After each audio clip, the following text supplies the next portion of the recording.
Late Night Health continues, Hour 2. I'm Mark Alyn. During the second part of our time together today, we're going to spend some time talking about the Mediterranean way of eating, the Mediterranean diet, and why it's so good for you. We're going to begin this hour talking about keeping our brain sharp, and why we need to do that and how to do that. And we'll be doing that with Dr. David Alter from Minnesota. Dr. Alter, welcome to Late Night Health.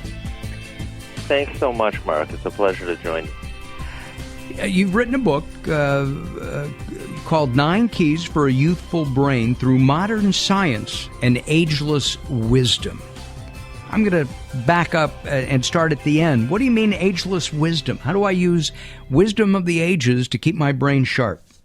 What we found, my co-author and I, why I say we, Henry Emmons, Henry and I found that in many ways, what modern neuroscience absolutely supports is what many of the wisdom traditions have, in a sense, known for ages.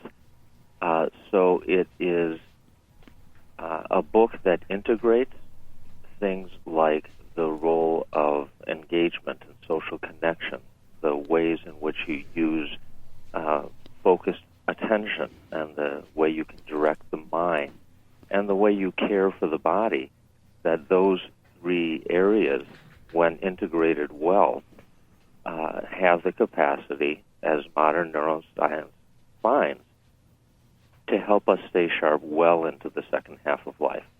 So we talk about ageless wisdom because this, in a sense, is sort of like old wine in new bottles. The new bottles is the neuroscience that is supporting what, in many ways, we have known literally for several thousand years. Explain that further, because it's. I'm not. In other words, I guess what I'm trying to put this together. Okay. Okay. So it's the words of the Bible tell us how to think. I mean, is that what I'm getting? No, I'm not.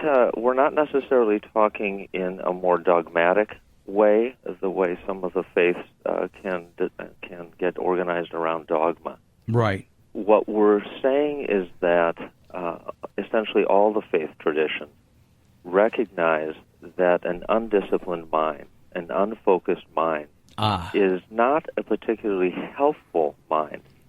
A mind or a person who is not connected to their empathy circuits, who can treat the other as an alien and decide that the best way to relate to them is through domination or rejection or even elimination, that is antithetical to what it means to have an empathic mind, a focused mind, a healthy social connection.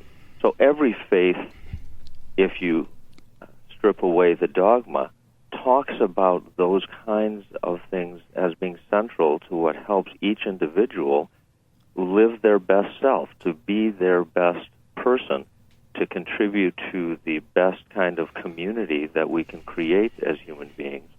And lo and behold, those kinds of things, when looked at through the lens of modern neuroscience, support it. Does that help clarify what Absolutely. we're talking now, about? Okay. Yes, it does. Thanks for asking to sharpen that up a bit. You got it. Well, we're trying to keep your brain and my brain sharp, so that's the first thing. We have a lot of ADHD in our society today. Yeah. I have a friend who he will be talking about, hey, let's go to dinner and we'll have, by the way, I bought a new car and my son just did and she did. It's really difficult. I mean, talk about a sparkling, shiny object with this young man. We have a lot of ADHD in our society. And to me, that's not a sharp brain. I think it's absolutely true that it is not a sharp brain. It's a highly unfocused brain, and it's a highly unfocused mind. In the book, we talk, before we get into the 9 keys, about what in many ways is the most foundational skill, and that is to develop attention-focusing abilities. For us, the centrality fundamentally, the foundational aspect of attention is that it gives you the option to select what your focus will be. We talk about the 4 S's that are essential to developing good attention skills. They are to select the focus of your attention, and then you have to be able to sustain it.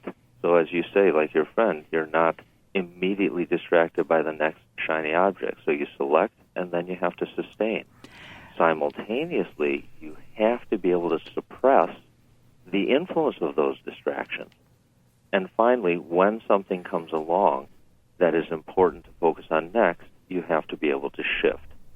So select, sustain, suppress, and shift. Now, whether you take an old wisdom practice like meditation that's very popular now, or you work with some of the brain training programs, or you get involved with biofeedback equipment, those are all things that exercise those attention circuits. And when we do that, ADD-like behaviors go down, focus improves, productivity increases, and ironically, so does mood and the quality of our relationships. So it's a really foundational ability that's important to cultivate. Why do we have so much of this in our society? I mean, there are Why so much? Why so much ADHD? Attention deficit disorder. They keep changing the name, so I'll just call it that. Why do we have so much of that today? I think there are probably many answers. Some of those are probably environmental and nutritional in nature, so I'm not going to get into those right now that are literally changing our brain chemistry. But I think a more cultural explanation that I think we can certainly get our hands around is that our culture emphasizes the idea that multitasking is absolutely the way to go. Don't settle for just one thing. There's always multiple things you can and should be doing at the same time. If you take a look at any a place where people are congregating, you're going to see almost everybody sitting with their heads involved with their smart devices, going from one thing to the next, scanning one feed after another. So we're literally exercising our ability to multi-focus, multitask, without recognizing that the neuroscience shows that when we do that, we become less and less able to sustain attention, less productive, less efficient, and then we get into the other side of it, which is that we don't really emphasize the central importance of rest. We're a nation of severely sleep-deprived people, and unless we get an adequate number of hours, usually 7 or more, we really don't have a way of clearing out the residue that builds up from the previous day. It gets carried over into the next day and further contributes to distractibility in attention. Dr. Alter, how many hours of sleep do you personally get a night? I will get 6 to 7. If I'm lucky, I'll get 8. That's my average. Is that, and that works for you? I feel much better when I'm at 7 plus.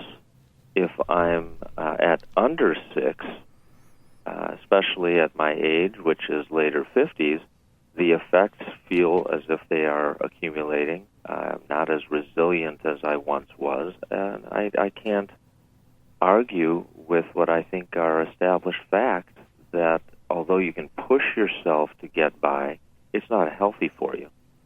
So I think that it's important for me to practice what I preach and work to get 7 plus hours. It's interesting because I know that I get between 5.5 to 7 a night.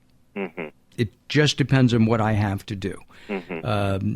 And a lot of times I'll say to myself, I can sleep when I'm dead. We've all heard that expression. Yes, right. That's a bad thing to do?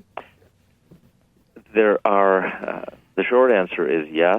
You know, the eternal sleep is not going to do us much good. Absolutely not. So I think that for us, it's really important. Here again is an opportunity to build that bridge between ageless wisdom practices and modern neuroscience. I think that the key for us is, what do you do in this world? Not what you're going to do in the next world, if there is a next world. And in order to be our best in this world, one of the foundational skills or habits is the skill of obtaining deep rest. And that helps to keep your brain sharp and focused. There's a system called the glymphatic system, for example. People have heard about your lymph system, but there's also a glymphatic system that when you're sleeping, those channels open wider, the brain volume shrinks, and it literally allows some of those proteins and other waste products that build up in the brain during the day to be washed out. And also, I would imagine the stress of the day? Or you get a chance to process things effectively, selecting what's important to keep, and again, washing away the rest. So imagine, night after night, year after year, you are building up things. Well, everybody, I want everybody tonight to go to sleep after our show. And Dr. Alter and I will be back in just a couple of moments, and we're going to talk about a couple of the keys for a youthful brain coming up next here on Late Night Health. Join us at latenighthealth.com, latenighthealth.com.